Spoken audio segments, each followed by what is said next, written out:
সেডলিং ট্রের মধ্যে 18 দিন আগে আমি শালগমের বীজ ফেলেছিলাম, সেখান থেকেই সুন্দর চারা হয়েছে এবং সেই চারাগুলোই এখন আমি গ্রো ব্যাগের মধ্যে দিয়ে দিয়েছি। তবে একটু ঘন ঘন দিয়েছি জায়গা কমের জন্য।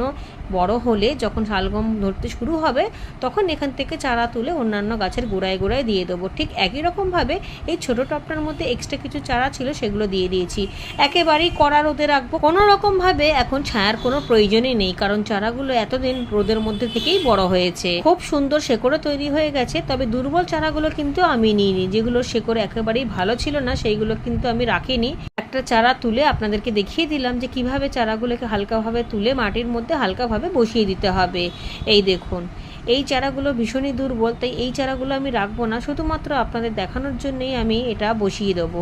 আবারও এটা তুলে দেবো। দুর্বল চারা রেখে কোনো লাভ নেই, কারণ এই চারাগুলো ঠিকভাবে বাড়বেও না। সিডলিং ট্রের মাটিগুলোকে শুকনো করে নেবো, এর মধ্যে নতুন করে আবার অন্য কোনো বীজ